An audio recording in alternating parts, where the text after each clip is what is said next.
أهلا بكم أصدقائي مجددا في درس آخر من دروس تعلم قواعد اللغة الفرنسية مع الشرح باللغة العربية. درسنا اليوم يتعلق بزمن من أزمنة الصرف في اللغة الفرنسية وهو le présent de l'indicatif. le présent de l'indicatif أي الحاضر في صيغة l'indicatif.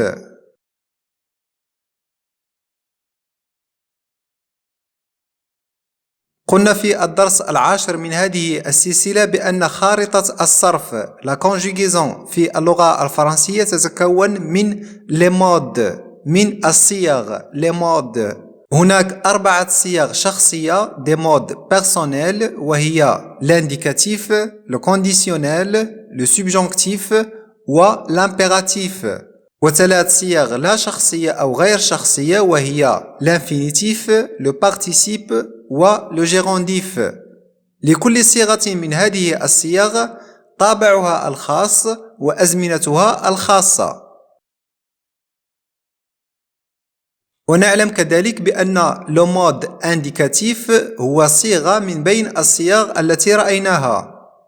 ولو مود indicatif كما قلنا يتكون من 4 أزمنة بسيطة 4 temps simples وهي le présent, l'imparfait, le passé simple et le futur simple.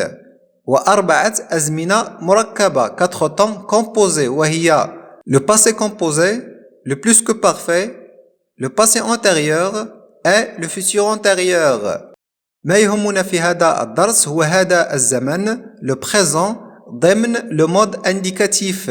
لذلك نقول le présent de l'indicatif أي زمن الحاضر في صيغة l'indicatif لأن هناك أزمنة le présent في صيغ أخرى. يمكن أن نجد مثلا le présent du conditionnel أو le présent du subjonctif إلى آخره. في هذا الدرس بالخصوص سنركز على استعمالات le présent de l'indicatif على أن نتعلم كيفية تصريف جميع الأفعال في اللغة الفرنسية في هذا الزمن في الدروس القادمة. ونبدأ بتعريف بسيط le présent de l'indicatif. Le présent de l'indicatif exprime des valeurs différentes selon le contexte et selon la raison pour laquelle elle est employée. Le présent de l'indicatif exprime des valeurs différentes. يعبر le présent de l'indicatif عن قيم مختلفة عن استعمالات مختلفة selon le contexte سواء حسب السياق et selon la raison pour laquelle elle est employée واعتمادا كذلك على سبب استخدامه.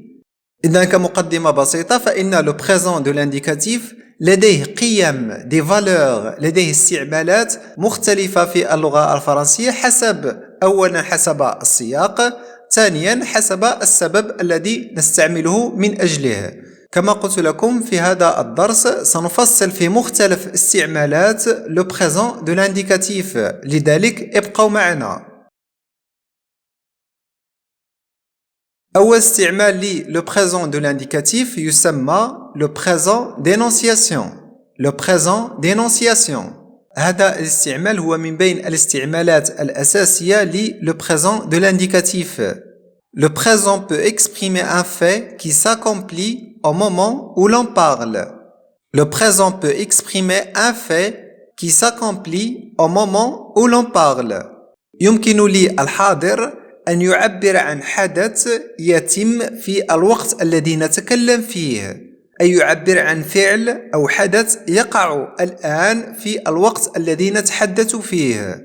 مثلا أقول Nous sommes en classe maintenant. Nous sommes en classe maintenant. نحن الآن في الفصل. هناك طالب يتحدث يقول نحن الآن في الفصل. هنا الفعل الذي صرف هو le verbe être. صرف في le présent للتعبير عن حدث يقع الآن أمام أعيننا في الوقت الذي نتحدث فيه. مثال آخر En ce moment, je lis un livre. En ce moment, je lis un livre. في هذا الوقت يعني الآن أنا أقرأ كتابا. إذن باختصار استعمال أساسي لي le présent de l'indicatif هو le présent d'énonciation أي التعبير عن شيء يقع الآن في الحاضر في الوقت الذي نتحدث فيه.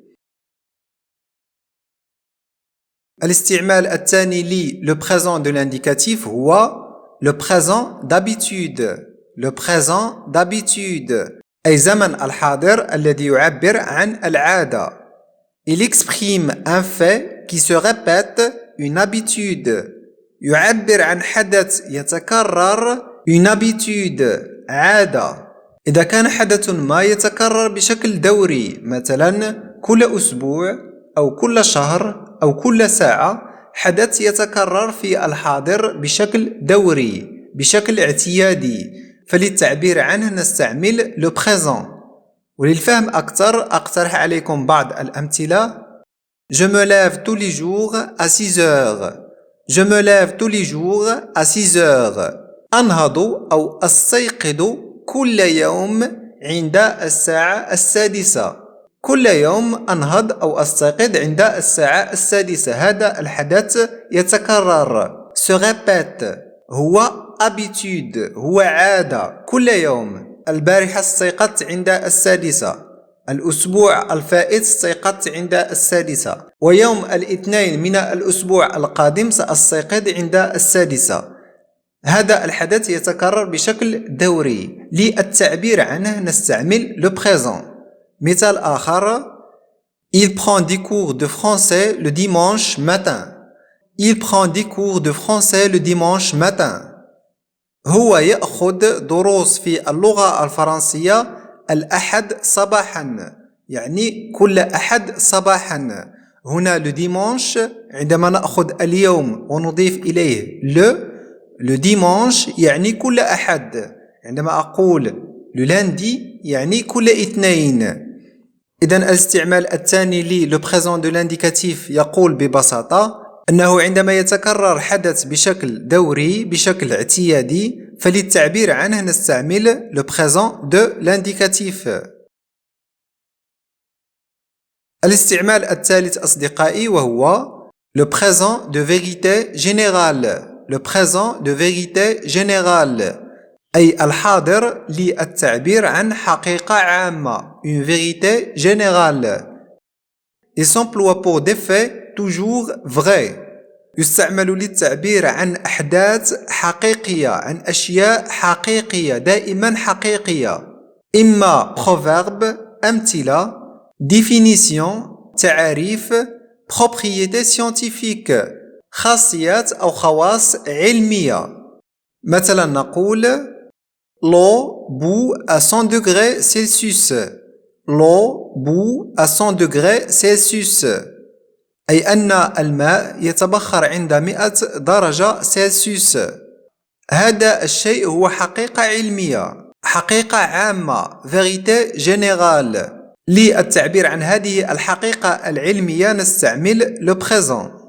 مثال آخر La terre tourne autour du soleil. La terre tourne autour du soleil أي أن الأرض تدور حول الشمس. هذا هو الواقع.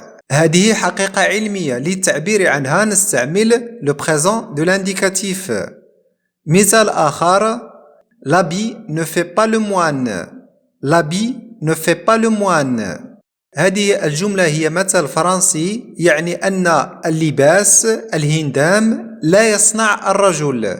هناك مثل عربي يشبهه يقول لا تحكم على الكتاب من غلافه. في الأمثال التي تعبر عن حقيقة عامة نستعمل le présent de l'indicatif. الاستعمال الرابع لي le présent de l'indicatif le présent à valeur de futur proche. Le présent à valeur de futur proche أي عندما نستعمل الحاضر بمعنى le futur proche. Le futur proche يعني أن هناك حدث سيقع عما قريب جدا في المستقبل. Le présent peut annoncer un événement qui aura lieu dans un futur rapproché. أي أن الحاضر يمكن أن يعلن يمكن أن يشير إلى حدث سيقع في مستقبل قريب un futur rapproché. مثلا أقول Je pars dans 5 minutes. Je pars dans 5 minutes. أي أنني سأرحل خلال 5 دقائق أو بعد 5 دقائق. متى سأرحل؟ بعد 5 دقائق في المستقبل. لكن هنا الفعل partir صرفته في le présent. هنا قيمة le présent استعمال le présent هو التعبير عن حدث سيقع في المستقبل القريب. مثال آخر Attends-moi, je te rejoins dans 30 minutes. Attends-moi, je te rejoins dans 30 minutes. انتظرني سألحق بك بعد 30 دقيقة. هنا كذلك استعملت le présent للتعبير عن حدث سيقع في المستقبل القريب. ومع الاستعمال الخامس أصدقائي وهو le présent à valeur de passé récent. Le présent à valeur de passé récent أي الحاضر الذي يعبر عن الماضي القريب عن أشياء حدثت في الماضي القريب. Le présent peut indiquer une action qui vient d'avoir lieu أي أن الحاضر يمكن أن يشير إلى حدث قد حدث في وقت قريب جدا. وكمثال Cours pour le rattraper. Il sort à l'instant. Cours pour le rattraper. Il sort à l'instant. اجري لتلحق به لقد غادر لي التو. Il sort à l'instant. لقد غادر لي التو. كما تلاحظون هنا الفعل sortir صرف في le présent de l'indicatif واستعماله هنا للتعبير عن حدث قد حدث في الماضي القريب جدا. مثال آخر J'arrive tout juste de travail. J'arrive tout juste du travail. وصلت توا من العمل. وصلت توا من العمل. يمكن أن المتكلم قد وصل منذ 5 دقائق. مثلا يقول هو وصلت توا من العمل. هنا الفعل arriver صرف في le présent de l'indicatif للتعبير عن حدث وقع في الماضي القريب. ومع الاستعمال السادس أصدقائي le présent de narration. Le présent de narration. Il s'emploie dans un récit au passé pour rendre le récit plus vivant. Il s'emploie dans un récit au passé pour rendre le récit plus vivant. يتم استخدامه في قصة في الماضي pour rendre le récit plus vivant. Pour rendre le récit plus vivant. لجعل القصة أكثر حيوية. وأعطيكم أمثلة لسرد ما. Il rentre chez lui. عاد إلى منزله. Tout à coup. فجأة. Une ombre s'approche de lui. يقترب منه ظل. Elle se met à hurler. ويبدأ بالصراخ. كما تلاحظون هنا الفعلين s'approcher و se mettre صرف في le présent رغم أن القصة هي في الماضي. لماذا؟ لجعل السرد الحكي أكثر حيوية. مثال آخر Il aperçut un de ses camarades qui traversait la rue. رأى أحد رفاقه الذي كان يعبر الشارع. Il se précipite vers lui et l'appelle. Elle se précipite vers lui et l'appelle. يندفع إليه يسرع في اتجاهه. Il se précipite vers lui et l'appelle ويناديه. إذن كما رأينا في هذا الجزء فإنه يمكن لي le présent de l'indicatif أن يستعمل في الحكي السرد الحكاية الرواية ويسمى هذا الاستعمال le présent de narration. ومع الاستعمال السابع أصدقائي وهو le présent de description أي الحاضر الذي يستعمل للوصف. Il sert à décrire. بكل بساطة يستعمل للوصف. مثلا أقول le château à 4 tours qui s'élève vers le ciel. Le château à 4 tours qui s'élève vers le ciel. القلعة le château لها 4 أبراج à 4 tours. كيف هي هذه الأبراج؟ هي ترتفع إلى السماء. qui s'élève vers le ciel. إذن كما تلاحظون هنا وصف. نصف أولا القلعة لو شاتو التي لها 4 أبراج. وكيف هي هذه الأبراج؟ هي ترتفع إلى السماء. s'élève vers le ciel. مثال آخر: Le ciel s'assombrit, l'orage n'est pas loin. Le ciel s'assombrit, l'orage n'est pas loin. تظلم السماء، السماء مظلمة. s'assombrit, l'orage n'est pas loin. والعاصفة ليست بعيدة. هنا لدينا كذلك وصف description. كيف هي هذه السماء؟ Le ciel s'assombrit، هي مظلمة، أظلمت. L'orage n'est pas loin، العاصفة ليست بعيدة. هنا كذلك le verbe être صرف في le présent de l'indicatif ليصف لنا l'orage، العاصفة. مثال آخر: Ses yeux expriment la patience. Ses yeux expriment la patience. عيناه تعبران عن الصبر. عيناه تعبران عن الصبر. كيف هي عيناه؟ Ses yeux expriment la patience. إذن هنا كذلك le présent de l'indicatif استعمل من أجل الوصف la description. ومع آخر استعمال أصدقائي وهو le présent duratif. Le présent duratif يقول هذا الاستعمال: Il exprime une action qui dure.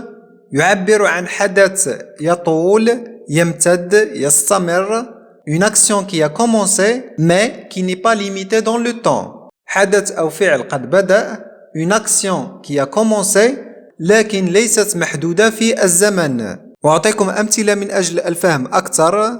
Ça fait plus de 10 ans que j'habite à Paris. Ça fait plus de 10 ans que j'habite à Paris. أعيش في باريس منذ أكثر من 10 سنوات. أعيش أو أسكن في باريس منذ أكثر من 10 سنوات. هنا الحدث قد بدأ منذ 10 سنوات وهو غير محدود في الزمن. المتكلم لا زال يقطن باريس. إذا للتعبير عن حدث بدأ في الماضي وهو مستمر في الحاضر نستعمل le présent de l'indicatif. أعطيكم مثال آخر: Cela fait des mois qu'il pleut. Cela fait 10 mois qu'il pleut. إنها تمطر منذ شهور. إنها تمطر منذ شهور. قد بدأ نزول المطر منذ شهور وما زالت تمطر الآن. هذا الحدث ممتد مستمر في الزمن، لذلك يسمى duratif. هذا الاستعمال يسمى le présent duratif. إذن كخلاصة لهذا الدرس الذي رأينا فيه مختلف استعمالات le présent de l'indicatif تسمى كذلك les valeurs قيم du présent de l'indicatif. كما رأينا هناك le présent d'énonciation الحاضر الذي يعبر عن الحدث أو الفعل الذي يقع الآن في الوقت الذي نتحدث فيه. لدينا كذلك le présent d'habitude الحاضر الذي يعبر عن العادة، عن شيء اعتيادي يقع بشكل دوري. Le présent de vérité générale الحاضر الذي يعبر عن الحقائق العامة، عن الأمثال أو الخواص العلمية أو الحقائق العلمية. Le présent à valeur du futur proche الحاضر الذي يعبر عن المستقبل القريب. Le présent à valeur du passé récent الحاضر الذي يعبر عن الماضي القريب. Le présent de narration الحاضر الذي يستعمل في السرد. Le présent de description الحاضر الذي يستعمل في الوصف la description. وفي الأخير le présent duratif الحاضر الذي يعبر عن حدث مستمر، عن حدث ممتد في الزمن. وفي الأخير أصدقائي وكما جرت العادة أقدم لكم تمرين بسيط. يقول التمرين: Indiquez la valeur des présents suivants. أي حددوا قيمة أو استعمال الحاضر في الجمل التالية. هنا لدينا مجموعة من الجمل. هذه الجمل تضم أفعال صرفت في le présent. عند تصريف فعل ما في le présent فإن هناك هدف لاستعماله. لا يمكن أن يستعمل سواء لو بريزون دو لانديكاتيف أو زمن آخر من أزمنة الصرف في اللغة الفرنسية عبطا هكذا. هناك هدف، هناك قيمة، une valeur لاستعماله. إذا عليكم أن تحددوا في هذه الجمل la valeur du présent de l'indicatif. ستجدون تصحيح هذا التمرين بعد لحظات.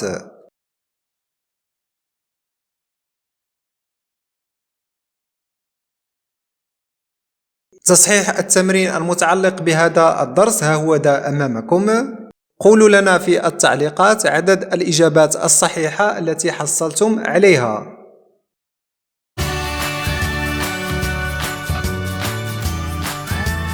إلى هنا أصدقائي قد انتهى هذا الدرس. أتمنى أن تكونوا قد استفدتم. في الدرس القادم سنتعرف على كيفية تصريف أفعال المجموعة الأولى في زمن لو بريزون دو لانديكاتيف. نشكركم على حسن المتابعة وإلى الدرس القادم وإلى اللقاء.